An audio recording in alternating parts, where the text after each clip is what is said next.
Hi viewers, இன்னைக்கு நம்ம சேனலில் பிரேக்ஃபாஸ்ட் சீரீஸ் பார்க்க போகிறோம். Protein rich shakshuka uttapam.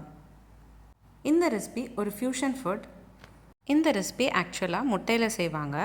ஆனால் நான் இன்றைக்கி ஒரு வெஜ் ஆப்ஷனில் உங்களுக்கு செஞ்சு காட்ட போகிறேன். வாங்க பார்க்கலாம் சக்ஷுகா ஊத்தப்பம் எப்படி செய்கிறதுன்னு. முதல்ல ஒரு மிக்ஸி ஜாரில் 2 தக்காளி சேர்த்துக்கோங்க. கூடவே 5லேருந்து 6 பூண்டு பல்லும் சேர்த்துக்கோங்க.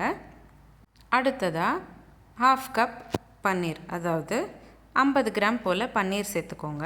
கூடவே 1/2 ஸ்பூன் உப்பு சேர்த்துக்கோங்க. அடுத்ததாக காரத்தூள் 1/2 ஸ்பூன் சேர்த்துக்கணும். உங்களுக்கு இந்த ரெசிபி ஸ்பைஸியாக சாப்பிட்ணும் அப்படின்னு நினச்சிங்கன்னா இன்னும் 1/2 ஸ்பூன் கூட நீங்கள் சேர்த்துக்கலாம். அடுத்து 1/2 ஸ்பூன் மல்லித்தூளும் சேர்த்துக்கோங்க. எல்லாத்தையும் நல்லா ஃபைன் பேஸ்ட்டாக பிளெண்ட் பண்ணிக்கோங்க. அடுத்து ஒரு பேனில் 30 ml போல் எண்ணெய் சேர்த்துக்கிட்டு கூடவே 2 பெரிய சைஸ் வெங்காயம் நல்லா பொடிசாக கட் பண்ணிக்கிட்டது சேர்த்துக்கிட்டு வெங்காயம்லாம் நல்லா பொன்னிறமாக மாறுற வரைக்கும் வதக்கிக்கணும். 5 நிமிஷம் போல் ஆகும் வெங்காயம்லாம் நல்லா வதங்குறதுக்கு.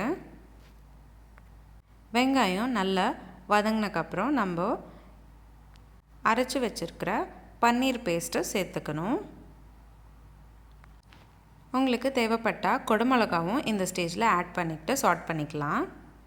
நான் இன்றைக்கி வெறும் வெங்காயம் தான் சாட் பண்ணுறேன்.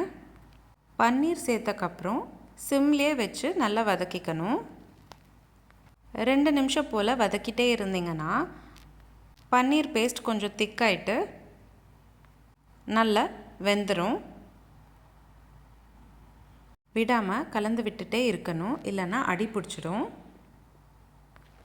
நல்ல திக்கான கன்சிஸ்டன்சிக்கு மாறினக்கப்புறம் இப்போ நம்ம தோசை மாவு சேர்த்துக்க போகிறோம். ஒரு கரண்டி அளவுக்கு தோசை மாவு கொஞ்சம் கொஞ்சமாக நான் வீடியோவில் காமிக்கிற மாதிரி சேர்த்துக்கோங்க. மூடி போட்டு 2 நிமிஷம் போல் வேக வச்சுட்டு திறந்து பார்த்திங்கன்னா வெந்துடும்.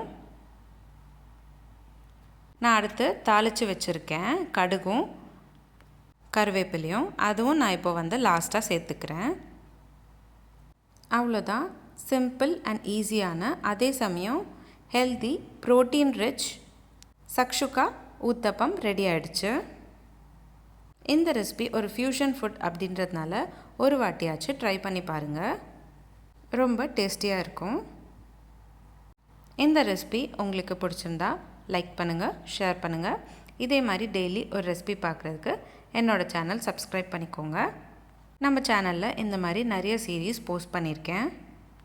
Healthy breakfast series, healthy ice cream series, healthy cake series, healthy milkshake series, healthy snacks series, healthy lunch box recipes, இந்த மாதிரி நிறைய வகையான சீரீஸ் நம்மளோட சேனலில் போஸ்ட் பண்ணியிருக்கேன். லிங்க்ஸ் எல்லாமே உங்களுக்கு டிஸ்கிரிப்ஷன் பாக்ஸில் நான் உங்களுக்கு ஷேர் பண்ணுறேன். நீங்களும் இந்த ரெசிபி உங்கள் வீட்டில் ட்ரை பண்ணிங்கன்னா எப்படி இருந்ததுன்னு எனக்கு கமெண்ட் பாக்ஸில் கமெண்ட் பண்ணுங்கள். மீண்டும் சந்திப்போம் ஒரு சுவையான ரெசிபியுடன். தேங்க்யூ.